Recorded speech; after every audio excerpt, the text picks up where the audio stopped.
بسم اللہ الرحمن الرحیم وصلی اللہ علی النبی الکریم۔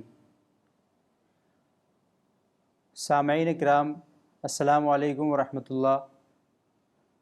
جیسا کہ آپ کو معلوم ہے، صوم رمضان کے اس پروگرام میں ہم ماہ رمضان المبارک کے مختلف پہلوؤں کے بارے میں بات چیت کر رہے ہیں۔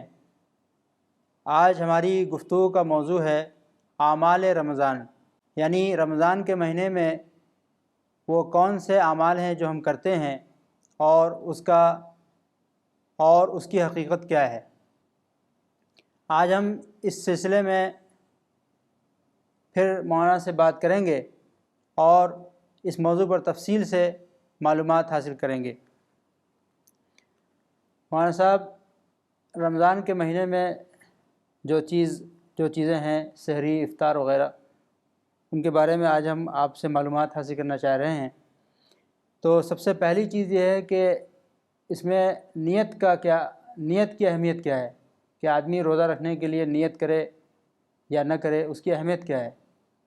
لیکن نیت کے بغیر روزہ نہیں، یہ تو ثابت ہے حدیثوں سے۔ اس کی وجہ یہ ہے کہ کوئی پراسرار بات نہیں ہے، بالکل فطری بات ہے۔ اس لیے کہ روزہ صرف کسی ریچول کا نام نہیں ہے، کسی فارم کا نام نہیں ہے۔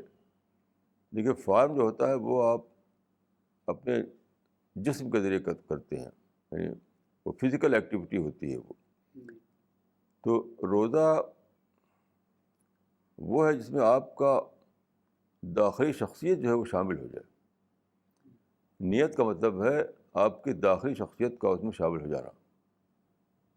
مجھے ایک دلچسپ واقعہ یاد آتا ہے، آزادی سے پہلے کی بات ہے، جب انڈیا میں انگریزوں کی حکومت تھی تو میں ایک بار گورکھپور گیا۔ گورکھپور میں ایک بہت بڑے افسر تھے، ان کے یہاں گیا تھا میں۔ تو میں وہاں گیا تو میں نے دیکھا کہ ہر دن چند دن ٹھہرا تھا میں وہاں پر، روزانہ صبح کو ایک حافظ جی آتے ہیں اور قرآن پڑھتے ہیں۔ باہر ایک بنا ہوا تھا ایک صاحبان جیسا، وہ چلے آتے ہیں۔ تو جو افسر صاحب سے ان سے میں پوچھا کہ یہ کیا بات ہے کہ وہ آتے ہیں روزانہ قرآن پڑھ کے چلے آتے ہیں۔ تو انہوں نے کہا کہ دیکھیے بات یہ ہے کہ ہم لوگ روزہ تو رکھ نہیں پاتے، تو ہم نے حافظ صاحب سے کہہ دیا ہے کہ آپ پڑھ جا کیجیے قرآن، اس کو کچھ پیسہ وغیرہ دے دیں گے۔ تو یہ روزہ نہ رکھنے کے لیے ہم نے یہ اس کی تلافی کا انتظام ایسا کیا۔ تو روزہ کو لوگ سمجھتے ہیں کوئی فارم ہے، کوئی ریچولس ہیں۔ تو اسی کے تردید میں فرمایا رسول اللہ صلی اللہ علیہ وسلم نے کہ نیت نہیں تو روزہ بھی نہیں۔ یعنی تمہاری اصل شخصیت تو اندر کی شخصیت ہے۔ اندر کی شخصیت جو ہے، جب آپ نیت کرتے ہیں کہ وہ بصوم غد نویت، جب آپ کہتے ہیں تو وہ بصوم غد نویت، یہ بھی ایک لپ سروس نہیں ہوتی ہے۔ یہ اس بات کا ارادہ ہوتا ہے کہ میں نے اپنی اصل شخصیت جو ہے، میری داخلی شخصیت، اس کو میں نے روزے میں شامل کیا۔ نیت کے معنی ہے اپنی داخلی شخصیت کو روزے میں شامل کرنا۔ سمجھتا ہوں کہ سارے جتنے بھی اسلام میں جتنے بھی اعمال ہیں، ان سب میں آپ جانتے ہیں کہ انما الاعمال بالنیات کا اصول ہے۔ تو اسی کو ہم دوسرے لفظ میں اسپرٹ بھی کہتے ہیں، کیونکہ اسپرٹ جو ہے وہ جسمانی چیز نہیں ہے، وہ داخلی شخصیت سے تعلق ہے اس کا۔ تو نیت کر کے آدمی اپنی داخلی شخصیت کو، اپنے ارادے کو، اپنے قصد کو، اپنے ذہن کو، اپنے دل کو شامل کرتا ہے روزے میں۔ تو نیت نہیں تو روزہ بھی نہیں، بالکل صحیح فارمولہ ہے۔ یعنی نیت سے یہ معلوم ہوتا ہے کہ روزہ ایک ارادی عمل ہے، ایک شعوری عمل ہے۔ ایسا نہیں کہ بغیر کسی ارادے کے، بغیر کسی شعور کے، صرف ایک رسم کے طور پر رمضان کا مہینہ آیا تو روزہ رکھنا شروع کر دیا۔ روزہ بظاہر تو ایک جسمانی عمل ہوتا ہے کہ آپ نے پانی چھوڑ دیا، کھانا چھوڑ دیا، تو یہ جسمانی عمل ہے یہ۔ لیکن اس جسمانی عمل میں آپ کی اندر کی جو شخصیت ہے اس کو شامل ہونا چاہیے، ورنہ وہ کچھ بھی نہیں ہے۔ اس میں صرف زبان سے جو پڑھ لیتے ہیں دعا نیت کرنے کے لیے بصوم غد نویت للہ تعالیٰ، صرف یہ پڑھ لینا کافی ہے یا اندر سے سوچنا ضروری ہے؟ ہرگز نہیں، صرف پڑھنا ہرگز کافی نہیں، ہرگز نہیں کافی ہے۔ وہ تو اندر جو آدمی ارادہ کرتا ہے، پختہ عزم کرتا ہے، اس کا ایک لفظی اظہار ہے۔ تو اندر کے عزم کو الگ کر کے ان الفاظ کی کوئی حقیقت بھی نہیں ہے۔ روزے کے لیے جب آدمی نیت کرے تو کس چیز کے بارے میں سوچے؟ بس جو مقصد ہے وہی سوچے کہ اللہ تعالیٰ نے روزے کا جو مقصد بتایا ہے وہ تقویٰ اور شکر ہے۔ تو یہ نیت کا مطلب اس کے دل میں، اس کے مائنڈ میں یہ ہو کہ خدا نے جو کورس بتایا ہے تقویٰ کا اور شکر کا، اس کورس میں اپنے کو شامل کر رہا ہوں میں، اور دعا کرے آدمی کہ مجھے تقویٰ کی اسپرٹ میرے اندر پیدا ہو، شکر کا جذبہ میرے اندر پیدا ہو، یہی ہونا چاہیے۔ دوسری جو عبادتیں ہیں ان میں بھی یہ ضروری ہے کہ آدمی اس کو شعور کے ساتھ ادا کرے۔ بلا شبہ یہ فقہا کا مسئلہ ہے کہ نیت ضروری ہے، نماز کے لیے بھی نیت ضروری ہے، نیت کے بغیر نماز نہیں۔ تو وہ نیت کا لوگ مطلب سمجھ لیتے ہیں لفظ دہرانا، لفظ دہرانے کا نام نیت نہیں ہے۔ لفظ تو اصل چیز کا ایک ظاہری علامت ہے کہ اندر میں نے ایک ارادہ پیدا کیا تو ظاہری طور پر میں نے بول دیا کہ، تو نیت کے الفاظ اندر کی حقیقت کا ایک لفظی اظہار ہے۔ تو اندر کی حقیقت جب ہوگی تبھی اس لفظی اظہار کی معنویت ہے، ورنہ نہیں ہے۔ یعنی شعوری ایک شعوری عمل کا نام ہے نیت۔ بلا شبہ شعوری عمل کہیے، شعوری فیصلے کہیے۔ شعوری فیصلہ۔ یہ جو حدیث میں آتا ہے کہ آدمی عبادت کرتا ہے، روزہ رکھتا ہے، نماز پڑھتا ہے، لیکن لا یجزا الا بقدر عقلی، اس کا کیا مطلب ہے؟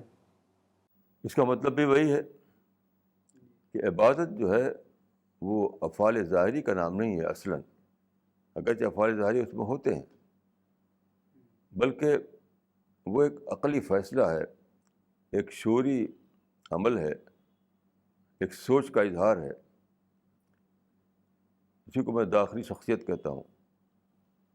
تو جب تک داخلی شخصیت شامل نہیں ہوگی اس میں، تو محض جسم سے کچھ کرنے کا نام اسلامی عمل نہیں ہوگا۔ یعنی عبادت میں ضروری ہے کہ آدمی شعوری طور پر اس میں شامل ہو۔ ہاں بلا شبہ، اسی لیے وہ ہے کہ ولا یجزا الا بقدر عقلی، یعنی جتنا اس کا شعور اس میں شامل ہوگا اتنے اس کو ثواب ملے گا۔ شعور نہیں تو وہ کچھ بھی نہیں ہے، صرف فارم دہرانے سے کچھ بھی ثواب نہیں ملے گا۔ ہرگز نہیں۔ یہ تو حدیث میں خود شامل ابھی حدیث موجود ہے کہ ایسے لوگوں کے بارے میں کہ لیس لہ من صیامہ الا الجوع، ایسے لوگوں کے لیے ان کے روزے سے صرف بھوک ملتی ہے۔ تو بھوک کس کو ملتی ہے؟ جنہوں نے اس کو ایک ظاہری عمل کے طور پر کیا لیکن داخلی شخصیت کو اس میں شامل نہیں کیا انہوں نے۔ روزے میں آدمی سحری کرتا ہے، اس سلسلے میں حدیث میں آیا ہے کہ تسحروا فإن فی السحور برکہ، کہ سحری میں برکت ہے۔ تو یہاں سحری میں برکت کا مطلب کیا ہوگا؟ دیکھیے یہ اس لیے ہے کہ روزہ ایک کچھ ایکٹیویٹیز کو چاہتا ہے، ایکٹیویٹیز۔ تو سحری کے نام پر ایکٹیویٹی ہوتی ہے، افطار کے نام پر ایکٹیویٹی ہوتی ہے، اور نماز اور تراویح کے نام پر ایکٹیویٹی ہوتی ہے۔ تو ایک پوری طرح ایک ایکٹیو لائف مطلوب ہے روزے میں، کہ آدمی سحری کھائے تو یاد کرے خدا کو کہ کیسی نعمت ہے اللہ تعالیٰ کی یہ کھانا اور پینا۔ ایکٹیویٹی وہیں شروع ہو جاتی ہے۔ ایکٹیویٹی جو ہے اس طرح نہیں ہے کہ آپ سوتے رہیں 10 بجے اٹھیں پھر روزہ رکھ لیں۔ آپ کی ایکٹیویٹی شروع ہونی چاہیے بہت پہلے سے، 24 گھنٹے ہی آپ کو مصروف رہنا چاہیے روزے کی سرگرمیوں میں۔ یہ سب اس کے پارٹ ہیں، یعنی روزے کی سرگرمیوں کے یہ سب پارٹ ہیں، اس کے حصے ہیں. اس لیے ضروری ہے کہ آدمی سحری ضرور کرے. یقیناً چاہے کم کھائے چاہے ایک کھجوری کھائے وہ، لیکن اس کو اٹھنا چاہیے، اٹھ کر کے اس کو سحری کھانا چاہیے تاکہ اس کا ایکٹیویٹی اسی وقت شروع ہو جائے، یعنی مینٹل ایکٹیویٹی، انٹلیکچوئل سرگرمی. رسول اللہ علیہ وسلم نے جو فرمایا ہے کہ ہمارے روزے میں اور اہل کتاب کے روزے میں یہی فرق ہے کہ وہ لوگ سحری کو ضروری نہیں سمجھتے اور ہم سحری کو ضروری سمجھتے ہیں. تو اس کا مطلب بھی یعنی یہی ہے کہ آدمی رمضان کی ایکٹیویٹی میں اپنے آپ کو شامل کرے، خدا کو یاد کرے. دیکھیے اس میں لوگ یہ سمجھتے ہیں کہ یعنی یہود کا ایک فرقہ بنا ہوا تھا وہ مراد ہے. نہیں، اس سے مراد ہے کسی امت کا دور زوال میں پہنچ جانا. تب کیا ہوتا ہے، اس وقت یہودی جو تھے وہ زوال یافتہ امت کی علامت تھے. تو اس کا مطلب ہے کہ مسلمان بھی اگر دور زوال میں پہنچ جائیں تو ان کا وہی حال ہوگا. تو وہ صفت یہود نہیں ہے، وہ ہے صفت زوال یافتہ امت کی. یہ بات کو سمجھنا بہت ضروری ہے. اس کو لوگ بس یہود سے جوڑ لیتے ہیں. یہود کا لفظ وہاں پر بطور علامت کے ہے. اصل جو مطلوب ہے کہ دور زوال میں لوگوں کا حال یہ ہوتا ہے کہ ان کی ترجیحات بدل جاتی ہیں، پرائرٹی بدل جاتی ہے. یہ مطلب ہے اس کا. سحری کے وقت عام طور پر یہ ہوتا ہے کہ کبھی آدمی دیر سے اٹھا اور وہ سحری کر رہا ہے، ابھی کھانا وہ ہاتھ میں لیے ہوئے اور اذان ہو گئی، تو اب لوگ کہتے ہیں کہ بھائی یہیں چھوڑ دو فوراً. اس سلسلے میں کچھ آیا ہے حدیث میں؟ بالکل آیا ہے کہ کھانا پورا کر لے، وہ کھانا پورا کر لے. اصل میں یہ بھی ایک بہت بڑی بات ہے. یعنی دین جو ہے وہ یعنی ٹیکنیکل چیز کا نام نہیں ہے. بالکل 5:07 پر اگر لکھا ہوا کیلنڈر میں تو ٹھیک 7 بج ختم کر دیں. وہ ہوتا ہے ایک سمجھنے کے لیے. انڈیا میں ایک صاحب تھے علامہ عنایت اللہ مشرقی، ایک بار تو انہوں نے فتویٰ دیا کہ انڈیا کی تمام مسجدیں غلط ہیں. تو انہوں نے بالکل ٹیکنیکل طور پر حساب لگایا تو تھوڑا سا فرق لگا ان کو. تو شاید مسجدیں غلط ہیں، توڑ پھر سے بناؤ مسجدوں کا رخ، یعنی قبلہ رخ. کیونکہ اس وقت جب مسجدوں کا رخ زمین میں ایک چیز ہے، اس کو ٹلٹ کہتے ہیں، تو زمین میں ایک تھوڑا سا ٹلٹ ہے. وہ لوگ خبر نہیں تھے علماء کو پہلے، تو ٹلٹ کی وجہ سے اس کا سمت جو ہے وہ باقاعدہ ٹیکنیکل معنوں میں صحیح نہیں تھا وہ. لیکن اس وقت دوسرے علماء نے فتویٰ دیا کہ ٹیکنیکل سمت مراد نہیں ہے، بلکہ مجموعی طور پر اگر رخ کعبہ کی طرف ہے تو بس ہو گیا. وہ ایک دم تیر کی طرح سے یہ مطلوب نہیں ہے. تو یہی روزے میں بھی ہے کہ اسلام میں ٹیکنیکل دینداری نہیں ہے. جی، اگر سحری کر رہے ہیں ہم اور ٹائم ہو گیا، کسی وجہ سے دیر ہو گئی، تو اس کھانے کو پورا کر لینا چاہیے، پورا کرنا چاہیے، بیچ میں نہیں چھوڑنا چاہیے. اللہ کا شکر ادا کرنا چاہیے. جی، اس میں یہ اسپرٹ پیدا کرنا چاہیے کہ ہم کو جو خدا نے جو دین کی تعلیم دی وہ ٹیکنیکل دین نہیں ہے، وہ ٹیکنیکل دین نہیں ہے. یہ بھی اس پر بھی شکر کرنا چاہیے. لوگ سمجھتے ہیں کہ روزہ ہی ٹوٹ جائے گا. نہیں، بالکل غلط ہے یہ سوچنا. یہی تو اس میں یہی ہے یہود کی علامت. دور زوال میں لوگ ٹیکنیکل دینداری کو جاننے لگتے ہیں. دیکھیے جب اندر کی اسپرٹ نہیں رہے گی تو پھر کیا ہوگا، ٹیکنیکل دینداری اس کی جگہ لے لی. ہاں، فارم اور ٹیکنیکل جو پہلو ہے اسی کو لوگ جانیں گے. اندر کی جو اسپرٹ ہے اسے بے خبر ہو جائیں گے. یہی لوگ ہیں ایسے کہتے ہیں کہ روزہ ٹوٹ گیا. ہرگز نہیں روزہ ٹوٹتا، کیونکہ اسلام میں یعنی کوئی بھی چیز بالکل ٹیکنیکل معنی میں نہیں ہے، کوئی بھی چیز. اسی طرح سے کبھی ایسا ہوتا ہے کہ آدمی روزے کے دن بھول گیا، اس کو یاد نہیں تھا کہ میں روزے تھا، اس نے کھانا کھا لیا یا پانی پی لیا، تو ایسی حالت میں کیا حکم ہے؟ اس سے روزہ نہیں ٹوٹتا. اگر اس کی نیت شامل نہیں ہے تو روزہ نہیں ٹوٹے گا، کیونکہ نیت کا نام روزہ ہے. اصلاً روزہ ٹوٹنا روزہ توڑنا، روزہ رکھنا سب نیت سے تعلق رکھتا ہے. تو جب آپ نے یعنی سوچ سمجھ کر کے نہیں کھایا بلکہ بھول کر کھا لیا، تو اس معنی کہ آپ کی نیت شامل نہیں تھی، آپ کا قصد، آپ کا ارادہ، آپ کا اپنا انٹینشن شامل نہیں تھا، تو روزہ ٹوٹا بھی نہیں. حدیث میں آیا کہ سحری میں تاخیر افضل ہے، اس کی وجہ کیا ہے؟ ہاں، سحری میں تاخیر اور افطار میں تعجیل. جی یہ دیکھیے، یہ بہت اہم بات ہے.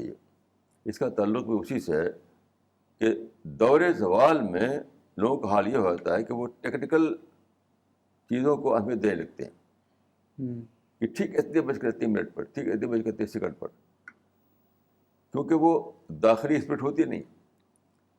جب داخلی اسپرٹ نہیں ہوگی تو خارجی اعتبار سے جو چیز رہتی ہے وہ ٹیکنیکل چیز ہوتی ہے، فارم ہوتا ہے. تو ٹیکنیکل تعینات کو سمجھ لیتے ہیں کہ بس یہ کر لیا تو بالکل دین کا عمل ہو گیا دین پر. ایسا نہیں ہے. ٹیکنیکل آسپیکٹ سے کچھ کمی بیشی ہو جائے تو اس کی کوئی اللہ تعالیٰ کا پکڑ نہیں ہے. کمی بیشی جو ہے ہونی چاہیے داخلی ارادے کے اعتبار سے. تو یہ اس کو رسول اللہ نے ڈسکریج کیا اس کو کہ سحری میں آپ بالکل گھڑی دیکھیں، بالکل ٹھیک ہے بجے سحری ختم کرنا ہے، ٹھیک ہے بجے افطار شروع کرنا ہے. تو اس معنی کہ یہ اس بات کی علامت ہے کہ آپ کے اندر وہ دور آ چکا ہے جو زوال یافتہ لوگوں کا دور ہوتا ہے. زوال یافتہ کی خاص پہچان یہی ہے کہ داخلی اسپرٹ کی اہمیت ختم ہو جائے اور ظاہری جو ٹیکنیکل پہلو ہیں اسی کی اہمیت زیادہ رہے. جی بالکل. اس اعتبار سے افطار کے بارے میں جو حدیث میں آتا ہے کہ لا یزال الناس بخیر ما عجل الفطر، اس کا بھی مطلب یہی ہوگا؟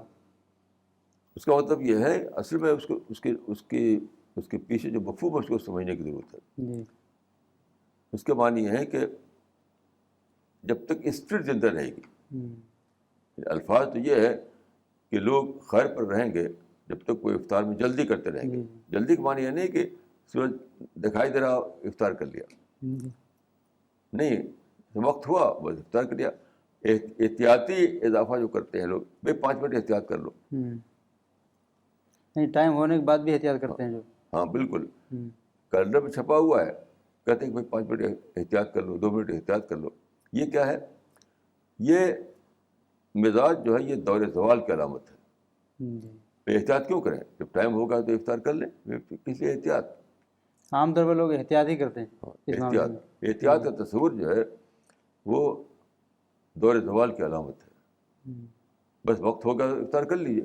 احتیاط کیا ہے؟ احتیاط کی کوئی ضرورت ہی نہیں ہے. اصل چیز یہ ہے کہ یہ پرائرٹی کا معاملہ ہے. جب لوگوں کے اندر اسپرٹ زندہ ہو تو ساری اہمیت جو اسپرٹ کو دی جاتی ہے، اور اسپرٹ زندہ نہ ہو تو ساری اہمیت فارم کو دی جاتی ہے. یہ اس دور کی پہچان ہے جب کہ فارم کو اہمیت دی جانے لگی ہو. رسول اللہ نے جو بات فرمائی اس کا مطلب یہ ہے کہ اس وقت تک امت خیر پر رہے گی جب تک وہ اسپرٹ زندہ ہو، جب تک وہ ٹیکنیکل دینداری کی سطح پر نہ پہنچ جائے. یعنی ٹیکنیکل دینداری ریڈیوسڈ فارم ہے دینداری کا. ٹیکنیکل دینداری کا ریڈیوسڈ فارم ہے. تو حدیث کا مطلب یہ ہے کہ جب تک لوگوں میں اسپرٹ زندہ رہے گی تو وہ خیر پر ہوں گے، اور جب ٹیکنیکل دینداری آ گئی تو پھر خیر پر نہیں رہیں گے. صحیح بات.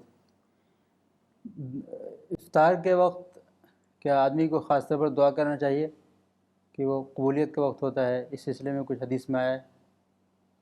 ایک قبولیت کا وقت کا تصور جو ہے وہ بھی محنت ایک بیس لیس ہے. دیکھیے قبولیت وقت سے جڑی ہوئی نہیں ہے. کوئی وقت ہے، کوئی مقام ہے، وہاں پر قبول ہوتی ہیں دعائیں. یہ بالکل میں اس کو غلط سمجھتا ہوں. قبولیت کا تعلق ہے آپ کے داخلی جذبے سے، کس جذبے سے آپ نے دعا کی ہے. اور قرآن مجید میں دیکھیے بہت 2 لفظوں میں ساری بات کر دی گئی ہے کہ الیہ یصعد الکلم الطیب والعمل الصالح یرفع، کہ ایک طرف یہ ہے کہ آپ کی دعا ایک پاکیزہ دعا ہو، مقام نہیں کہ فلاں مقام پر یا فلاں وقت پر، یہ قرآن میں نہیں ہے. دعا جو ہے پاکیزہ دعا ہو، اور اس کے ساتھ آپ کی زندگی جو ہے صحیح زندگی ہو. مثال کے طور پر آپ دعا کریں اگر کسی کے لیے ہدایت کی اور اس سے نفرت کر رہے ہیں آپ، تو ہمارے عمل صالح شامل نہیں ہے. نفرت ختم کر کے جب آپ دعا کریں گے تبھی دعا قبول ہوگی ہدایت کی. تو نہ تو کسی ٹائم کا تعلق ہے قبولیت سے، نہ کسی جگہ کا تعلق ہے قبولیت سے. یہ بالکل بیس لیس باتیں ہیں. سارا تعلق انہیں دو چیزوں کا ہے کہ جو دعا کی جائے وہ ایک پاکیزہ دعا ہو، اور اس کے ساتھ صحیح عمل شامل ہو. صحیح عمل شامل ہو. صحیح عمل کے معنی ہوتے ہیں کہ وہی میں نے جو کہا کہ آپ دعا کریں کسی کی ہدایت کے لیے اور آپ نفرت کر رہے ہیں. جیسے آج کل مسجدوں میں دعا کی جاتی ہے ہلاکت کے لیے، یہ بھی دعا کبھی قبول نہیں ہوگی کیونکہ وہاں پہ اس جذبہ شامل نہیں ہے. ہلاکت کی دعا کرنے کا اس کو حق ہے جو اس سے محبت کر چکا ہو پہلے. جیسے ماں جو ہے اپنے بیٹے سے محبت کرتی ہے تب اس کو حق ہوتا ہے کہ بیٹے کو ڈانٹے مارے. تو آپ نے نہ دعوت کی، نہ محبت کی، نہ خیرخواہی کی، اب بد دعا کر رہے ہیں ہلاک کر دے. ایسی دعا آپ 1000 برس تک کیجیے، کوئی ہلاک ہونے والا نہیں ہے. افطار کے وقت چونکہ ایسا ہوتا ہے کہ آدمی دن بھر بھوکا پیاسا رہتا ہے، تو اس وقت شام کے وقت وہ بہت زیادہ اس کو عجز کا احساس ہوتا ہے. تو اس اعتبار سے اگر وہ اس وقت کو دعا کرنے کے لیے استعمال کرے تو کیسا رہے گا؟ یہی مطلب ہے. جو حالت عجز طاری ہوگی تو اس معنی کہ دعا کی اسپرٹ زندہ ہوگی اس کے اندر. تو اس کا تعلق جو ہے یعنی صبح شام کے معنی میں نہیں ہے، بلکہ اس معنی میں ہے کہ اس وقت جو ہے عجز کی حالت آدمی میں طاری ہوتی ہے، اپنا خدا کی بڑائی، اپنے چھوٹے ہونے کا احساس ہوتا ہے، خدا کی نعمتوں کا احساس ہوتا ہے. تو اس وقت جو ہے وہ اس قابل ہوتا ہے کہ جو دعا کرے وہ بہت ہی سچے جذبے کے ساتھ ہو.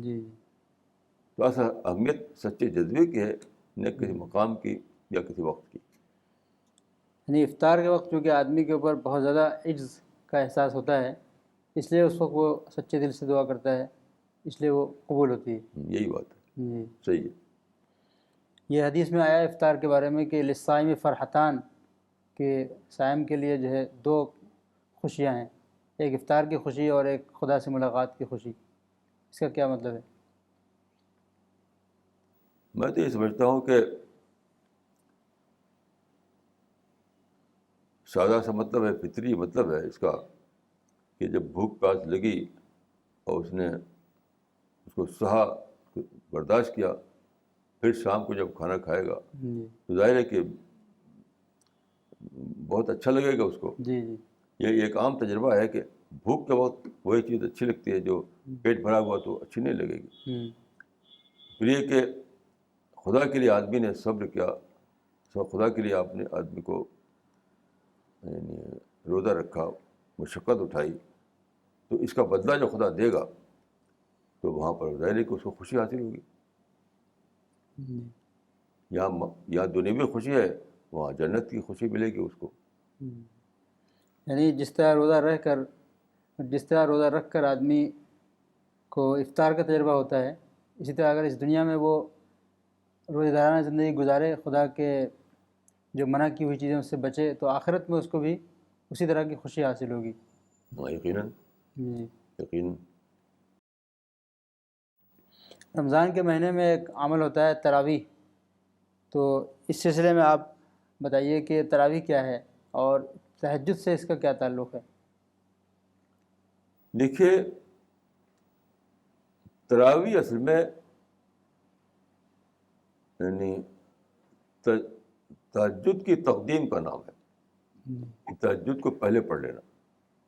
عام حالت میں تہجد ہم تاخیر کے ساتھ پڑھتے ہیں، لیکن رمضان میں اسی تہجد کو تقدیم کے ساتھ پڑھتے ہیں، اسی کو تراویح کہا جاتا ہے. اور جماعت بنا لیتے ہیں. دو باتیں ہوتی ہیں. تو حضرت عمر کے بارے میں کہا جاتا ہے کہ وہ، آپ جانتے ہیں کہ رسول اللہ کے زمانے میں تراویح نہیں ہوا کرتی تھی. جی. حضرت عمر کے بارے میں شروع ہوئی. ہوں. تو رات کو وہ راؤنڈ لے رہے تھے تو دیکھا کہ مسجد میں لوگ عشاء کے بعد پہ جماعت کے ساتھ نماز پڑھ رہے ہیں. تو وہ ایک نئی چیز تھی وہ. تو انہوں نے پوچھا کہ بھائی کیا ہے یہ؟ انہوں نے بتایا کہ یہ تراویح ہے. تو آپ نے فرمایا کہ نعم البدعۃ ھذہ، یعنی نئی چیز ہے پھر بھی اچھی ہے وہ. تو تراویح کو میں سمجھتا ہوں کہ ایک پہلو یہ ہے کہ وہ تہجد کی تقدیم ہے، تہجد پہلے پڑھ لینا ہے. دوسری بات یہ ہے کہ تراویح کا نظام جو قائم ہوا امت میں، تو وہ قرآن کے تحفظ کا بہت بڑا ذریعہ تھا. بہت بڑا ذریعہ اس زمانے میں جب کہ پرنٹنگ پریس نہیں تھا. پرنٹنگ پریس سے پہلے قرآن کو کیسے محفوظ کیا جائے، تو یہ ایک بہت بڑا ذریعہ تھا کہ تحفظ القرآن کے مدرسے قائم ہوئے. جی. ہزاروں نے لاکھوں لوگ قرآن کو حفظ کرنے لگے. تو سوال ہے کہ حافظ بنے لوگ تو اس کا استعمال کیا ہو. ایک ایسا کام جس کا کوئی استعمال نہ ہو وہ چلے گا نہیں، وہ نہیں چل سکتا. حافظ بنتے جائیے اور استعمال کچھ نہیں. تو یہ میں سمجھتا ہوں کہ امت میں ایک بہت اچھی چیز شروع ہوئی پرنٹنگ پریس سے پہلے، کہ حفاظ کو ایک استعمال دے دیا، ایک کام دے دیا. اب وہ مسجدوں میں نماز تراویح کی پڑھانے لگے. اب اس میں ان کو کچھ لوگ تحفے تحائف بھی دے دیتے. میں سمجھتا ہوں کہ جائز ہے بالکل تحفے تحائف جو دیتے ہیں لوگ. تو یہ امت میں ایک اچھی روایت تھی یہ کہ ایک طرف لوگوں کو ابھارا گیا کہ قرآن کو یاد کرو، قرآن کو حفظ کرو. دوسری طرف حفظ قرآن کا ایک استعمال بھی پیدا کر دیا گیا. جی. تو سال بھر لوگ یاد کرتے ہیں تاکہ تراویح میں پڑھ سکیں، کیونکہ ان بھول جائیں گے. کیونکہ اگر سال بھر اس کو باقاعدہ نہ پڑھیں تو تراویح نہیں پڑھ سکیں گے، بھول جائیں گے وہ. تو اس کی وجہ سے پورا ایک مدرسے کا نظام اور سال بھر قرآن کی تلاوت کرنا جاری رہتا ہے، کیونکہ انہیں ایک استعمال ملا ہوا ہے، ایک نشانہ ملا ہوا ہے. یہ بہت ہی امپورٹنٹ احساس ہے کہ تراویح نہ ہوتی تو نشانہ نہ ہوتا، تراویح نہ ہو تو حفظ قرآن کا کوئی استعمال نہ ہوتا. تو میں اس کو بہت اچھی چیز سمجھتا ہوں. یہ روایت میں یہ بھی آیا ہے کہ حضرت عمر نے جب دیکھا کہ لوگ تراویح پڑھ رہے ہیں تو انہوں نے یہ کہا کہ یہ بہت اچھی چیز ہے، لیکن جس کو چھوڑ کر یہ لوگ سوئے رہتے ہیں یعنی تہجد، وہ اس سے زیادہ اچھی چیز ہے. یہ غیر رمضان کے بارے میں کہا انہوں نے، رمضان کے بارے میں نہیں. کہ عام دنوں میں تو وہ سوئے رہتے، پر تہجد پڑھتے نہیں. تو اس کا مطلب یہ تھا کہ سال بھر تو تم تہجد پڑھتے نہیں اور رمضان میں دھوم مچاتے ہو. یہ کوئی صحت مند علامت نہیں ہے. جی. صحابہ کے زمانے میں آج کل جس طرح سے تراویح کی بہت زیادہ دھوم ہوتی ہے، لوگ شبینہ پڑھتے ہیں اور 5-5 پارے پڑھ رہے ہوتے ہیں، کہیں ایک ہی رات میں ختم ہو رہا ہوتا ہے، کیا صحابہ کے زمانے میں اس طرح کی دھوم ہوتی تھی؟ نہیں، بالکل نہیں تھی. دھوم تو ہرگز نہیں تھی. جی. اور یہ بھی غلو کی شکل ہے. یہ دھوم جو ہے اس میں غلو کی شکل ہے. معتدل انداز میں، فطری انداز میں جب تراویح ہو تو اس کو میں نے کہا کہ بہت ہی اچھی چیز ہے وہ. لیکن یہ اس میں جو دھوم مچائی جاتی ہے تو وہ تو ایک افراد کی بات ہے. تو اسلام میں افراد بھی غلط ہے، تفریط بھی غلط ہے. جی. تو میں معتدل انداز میں تراویح پڑھی جاتی ہے اس کو میں سمجھتا ہوں کہ بہت مفید چیز ہے وہ. آپ نے ایک جگہ لکھا ہے کہ تراویح یا تہجد جو ہے وہ ایک طرح کی عبادت مزید ہے، اس کا کیا مطلب ہے؟ یہ قرآن سے معلوم ہوتا ہے. جی. بتہجد بہ نافلۃ لک. تہجد کو قرآن میں نافلہ کہا گیا. نافلہ کے معنی ہوتے ہیں مزید، شے مزید. تو 5 وقت کی نماز جو ہوتی ہے اس کے سوا ایک اور نماز. تو میں نے یہ لکھا ہے اس میں کہ انسان کا ایک مزاج یہ ہے کہ کچھ اور کرنا چاہتا ہے وہ، کچھ اور. یہ حضرت یوسف علیہ السلام کے ہاں ان کے بھائی گئے تو ان کو کھلائے پلائے، جانے لگے تو اس کو کچھ رکھ دیا کہ راستے میں کھانے کے لیے، یہ کچھ اور تھا، یہ نافلہ تھا گویا کہ. تو آدمی کا یہ اگر سچا لگاؤ ہوتا ہے تو کچھ اور کرنا چاہتا ہے. تو اللہ تعالیٰ سے اگر سچا لگاؤ ہے تو 5 وقت کی مقرر نماز کے علاوہ بھی کچھ نماز پڑھنا چاہے گا وہ. تو اسی کا نام تہجد ہے. گویا تہجد جو ہے وہ محبت الہی کی پہچان ہے.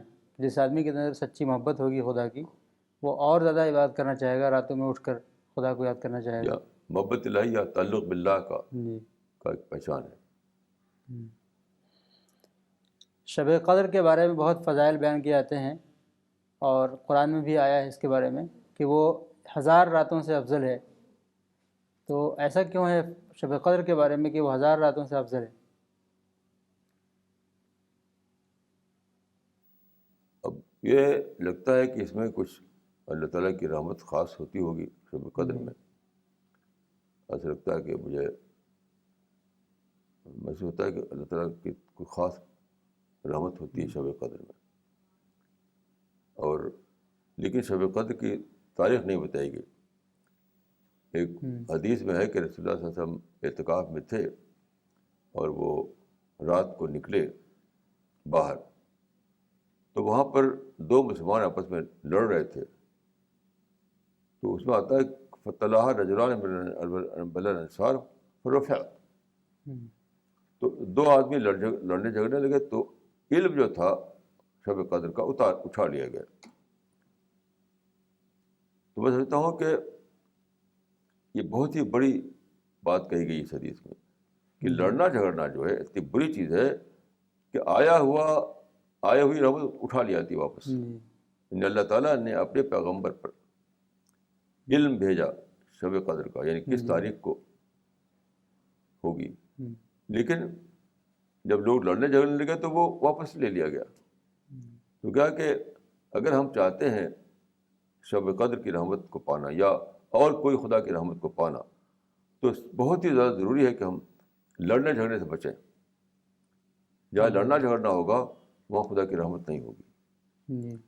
اور دوسری بات یہ کہ حضرت عائشہ نے کہا کہ اگر میں شب قدر کو پاؤں تو کیا کروں؟ تو فرمایا کہ یہ دعا کرو کہ اللہم انت عفو تحب العفو فاعف عنی. کا سب سے بڑی چیز ہے مغفرت.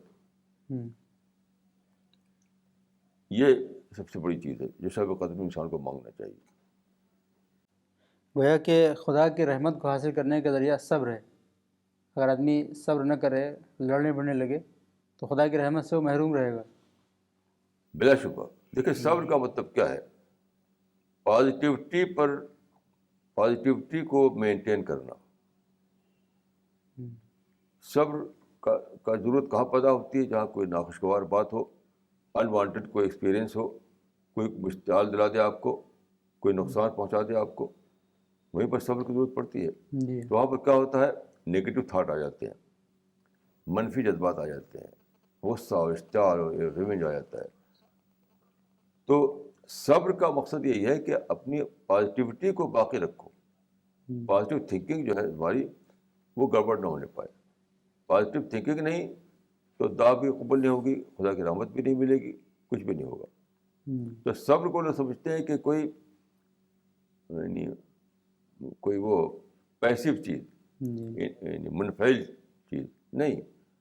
صبر جو ہے ایک تدبیر ہے اس بات کی کہ دنیا میں جہاں ہر وقت انوانٹیڈ ایکسپیرئنس ہوتا رہتا ہے، وہاں ہم کس طرح اپنی پازیٹیوٹی کو مینٹین کریں.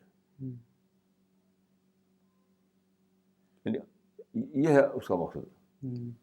اس لحاظ سے صبر سب سے بڑی عبادت ہے. How to convert negativity into positivity.